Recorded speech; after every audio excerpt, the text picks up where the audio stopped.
The S class is the strongest and most prestigious class of the Hero Association. Every hero in the S class is extremely powerful, and the class was originally created to gather individuals who, despite their low ranking, were capable of defeating disaster level demon monsters on their own. There used to be 17 heroes in this class, but following Silverfang's resignation, there are currently 16 heroes in this class. And with tensions rising between the heroes and the association, we could see even more S class members leaving, and I feel like they could use more members. So in today's video, I'm going to be listing all the characters strong enough to be in the S class. Now look, I'm not going to be naming characters like previous insane monsters we've seen like Boros or Deep Sea King. I'm just going to be going over the characters that are still alive in the One Punch Man universe.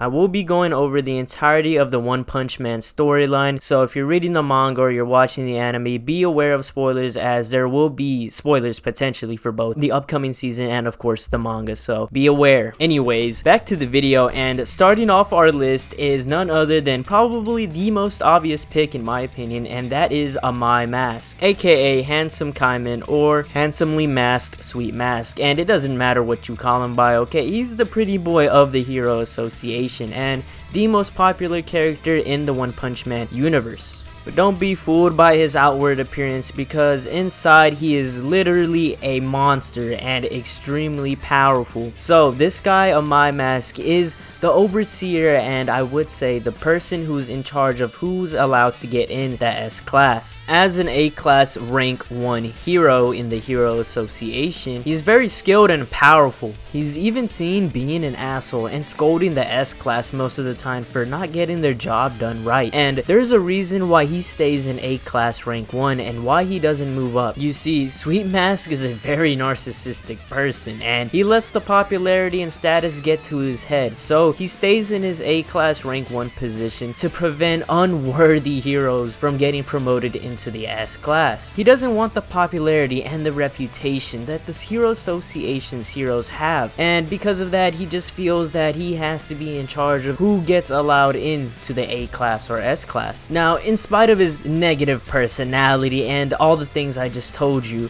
Sweet Mask genuinely does want to help people and fight evil, but obviously with the fame and reputation that's gone to his head, he simply just forgets why he even wants to be a hero or why he wanted to be a hero in the first place. But hopefully soon he remembers why he wanted to be a hero, and hopefully will move up to the S class, because his abilities and powers are insane. He has regeneration, immense speed, and of course immense strength. He's been shown to quickly no-diff demons and lower monsters, but the only time he did fight a dragon was with Fear Her Ugly, and unfortunately for Amai Mask, ugliness and ugly monsters are his weakness, and he did take the L. But don't let that fool you, because he's definitely strong enough to make the S class. But coming up next on our list is a world-renowned martial artist and of course 5-time world champion of the Super Fight tournament in the One Punch Man universe, Suryu. Now, Suryu is a martial arts prodigy and is even considered a legend by most fighters and martial artists because he won the Super Fight tournament 5 times in a row. That's right, 5 times in a row. That means he's beat the likes of even people as strong as the A class. For example, in the 22nd Super Fight tournament, Suryu easily no-divs Max and Snack, both of which are A class heroes, and he did it using only 1 kick for both of them. Not only that, but Suryu is such a strong martial artist, he spends most of his time being a playboy and essentially not training at all. So this guy's just been winning back-to-back tournaments against some of the strongest people in the One Punch Man verse, and he's not even training for it. Unfortunately, the only chance he ever got to fight dragon level monsters, he got his ass whooped, but he did a pretty good job considering he was very weak and fatigued. He was able to break the toe of Goketsu, and in chapter 75 we see Saitama save Suryu from Bakuzan, and after he saved him from Bakuzan, he quickly took care of Goketsu and came back to Suryu, where then Suryu asked him if he could become a hero, and Saitama pretty much tells him he can, and then Suryu asks him if he could train under Saitama as his disciple, in which Saitama responds to absolutely not, which was pretty funny. But it was nice seeing that Suryu had interest in becoming a hero, as he is very strong enough to be in the S class, and hopefully he does become a hero in the future. Coming up next is our favorite favorite delusional ninja, Speedo Sound Sonic, aka the self-declared rival and villain of Saitama. Sonic is a veteran ninja and assassin. Sonic is also a master of ninja weaponry and is adept at also hiding his presence like a ninja would, obviously. Fubuki even commented that Sonic's fighting ability is that of an S-class individual when he was fighting Genus. However, he has shown to have trouble against dragon level monsters as seen in his fights with Gale Wind and Hellfire Flame. But like I said with most characters on this list already, don't let that fool you into thinking he is weak. Sonic has shown to be able to easily dodge all attacks from Deep Sea King, who completely wrecked S-class hero Pure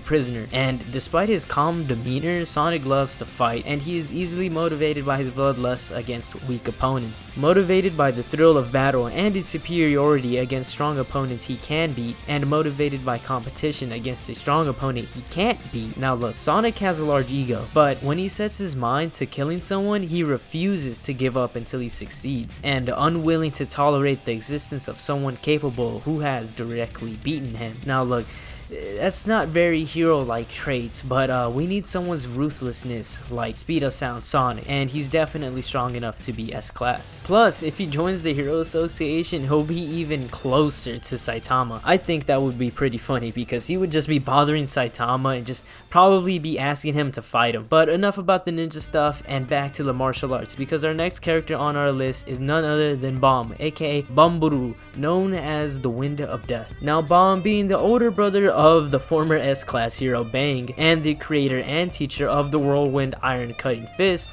which is just a technique that Bomb uses. Like, it's just a martial art technique very similar to the Fist of Flowing Rock that Bang uses, but whatever. He and Bang are the two greatest masters of the martial arts world. Bomb has demonstrated his skills and capabilities on par with that of even the S-class heroes. He has often accompanied his brother Bang in battles against monsters, including powerful dragon level threats. For example, like that one time they both fought Elder Centipede, and it has also been stated by Murata that Bomb is even stronger than Bang. In the past, even while holding back, Bomb could defeat Bang when his younger brother was using a martial arts skill or style called Exploding Heart Release Fist, which is one of the strongest techniques in the martial arts world. Probably obviously less stronger than Garo's God Slayer Fist, right? But that was probably the most powerful at the time. Bomb claims that if he was 60 years younger, he could have easily handled massive injuries like Garo does, indicating that he used to have a lot of stamina and endurance. In the present, Bomb has since passed his prime. Don't forget, this guy is really old. He's like 83, and he does not have the stamina that he used to have. And obviously the techniques like roaring, sky-ripping fists, and all the fists that he used take a heavy toll on him, but Bomb is easily strong enough to be an S-class hero. Speaking of old men, next up we have Nichidane, who is a swordmaster and the head of the Council of Swordmasters, the faction that the S-class hero Atomic Samurai is a member of, and multiple other A-class heroes. Being the leader of the Council of Swordmasters, Nichidane is a very powerful and extraordinarily skilled in swordsmanship. During the Monster Association raid, he was capable of easily slicing through multiple clones of black sperm and demonstrated the ability to slice an extremely large block of concrete in half. And despite his old age, all these very powerful people are always old people, man. I'm telling you. But Nichidane's endurance is pretty impressive for his age. Even after having his lower half of his body melted, literally melted by Fear or Ugly, he was still able to remain conscious. Not only that, but Nichidane actually possesses a mythical pearl necklace that could generate a pocket dimension, in which he uses to store the Sunblade, which was used to easily slice off the hand of Golden Sperm. And let me tell you right now, there's also a Moonblade, so you can only imagine what else Nichidane has up his sleeve. He probably has some of the most OP ninja gadgets ever, so he is definitely strong enough to be in the S class. Alright, now we're getting into the juicy characters, controversial if you will, but I don't know, maybe they are, maybe they aren't. But next up we have Dr. Genus, the world-renowned scientist, or the mad scientist, and the founder and former head of the now defunct House of Evolution. Now look, Dr. Genus may not have incredible speed or strength, but Dr. Genus does have genius level intellect. Although he did manage to survive Carnage Kabuto's abuse somehow, and even managed to even stand and walk while suffering from intense physical pain from just all the punches and abuse that Carnage Kabuto gave him, he's still human at the end of the day. But the Maniac has created a youth formula, so he's basically immortal, and he also created clones and is an expert in genetic mutation. So Dr. Genus can easily create dragon level beings like he did with Carnage Kabuto, and also created the S-class hero Zombie Man. So the fact that he can just create beings on that level easily makes him an S-class level hero. But I feel like the chances of him joining the Hero Association is very low, because Dr. Genus is now pretty much straying away and has left his philosophy of like evolution and creating the perfect being after meeting Saitama. But I mean, I guess you could say that for every character on this list. You know, every character on this list is very low on joining the Hero Association, but you get what I'm saying. And don't forget that Dr. Genus is one of the only very few characters that know the key to Saitama's power. But speaking of some smart intellectual characters, next up on the list is the very beautiful Esper and former commander of the Monster Association, and of course the former friend of Fubuki, Psychos. Now, Psychos was one of the main antagonists of the Monster Association arc, and as the second highest ranking member of the Monster Association, Psychos has great authority over almost every monster, and even oversees the organization's operations and activities. And as a dragon level threat already, she's extremely powerful. She is shown to be very powerful as an Esper, but not very skilled, okay? Garo has commented that she cannot perform more than one action at the same time when using telekinesis, which is obviously another psychic skill, and after merging with Orochi, her psychic power increases exponentially, allowing her to contend with Tatsumaki and seriously harm the Esper. Although Tatsumaki reveals she was holding back because Tero's safety wasn't secured yet, because you know, this whole arc was pretty much trying to save Tero up until Garo pretty much got involved. But like most Espers in the One Punch Man universe, she has many abilities like energy projection, gravity manipulation, telepathy, and other crazy stuff. And she also uses like a monster's body, or can transform people into monsters, something very weird like that. I don't quite remember what it was, but Psychos also has the ability to see into the future, and this ability is called the Third Eye. And I think this is exactly why she's S-class material. She's already strong enough to be S-class, and the fact that she has authority over most monsters would make her an extremely good ally. Not only that, but her ability to see in the future, we know that that's probably going to come in handy when it comes to facing God, maybe, eventually, I don't know, that's just a theory. Alright, but next up on the list is Blast's allies. Okay, now look, hear me out, okay? Blast is the rank number 1 S-class hero, and for good reason. We've seen him easily take on Cosmic Awakened Garo, and he easily held his own against him. He was able to resist Garo's radiation, and was able to even manipulate time and space. And so you can only imagine how powerful his allies are. In chapter 156, Blast is seen handing Tatsumaki off to King, telling him to take care of her and that he has to go back and provide backup. While King questions what he meant, Blast steps through a portal where we see multiple people on the other side, in which Blast states that he is not fighting alone shortly before teleporting away. And we then later see those same people standing behind Blast, providing him backup to help deflect the energy from 2 serious punches colliding. He needed help from his mysterious allies, and for them to be able to deflect that energy,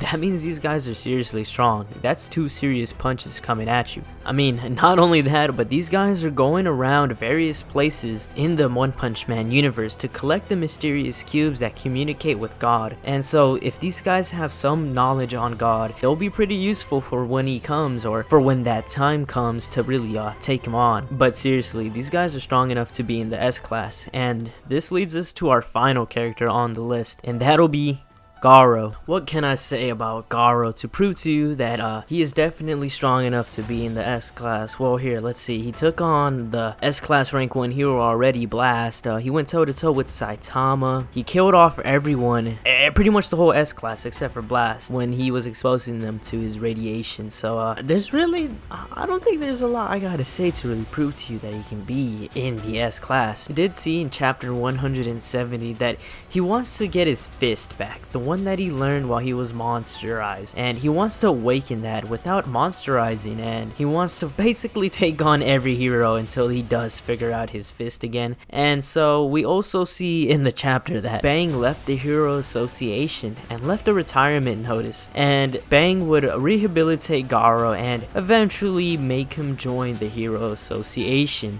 Maybe. If Garo does actually end up joining, I think he would be able to fill in Bang's place and would be a huge help to the Hero Association. Because I'm telling you right now, when God does eventually come into the story and he just starts wrecking everybody, they're gonna need... Alright, that's enough of my theories, okay? But that was every character in the One Punch Man verse that I think is strong enough to join the S class. If you enjoyed the video, consider subscribing and dropping a like, as that'll help me out and the One Punch Man community in the long run, because I'm just trying to put out some content for you guys. But anyways, seriously, thank you for all the support. Thank you for 400 subscribers. I really appreciate that. I only got like 14 videos up and I'm already at 400, bro. I can't thank y'all enough. I like seeing y'all's comments in the comment section. I like replying. I like interacting with you guys. So that's it. See ya.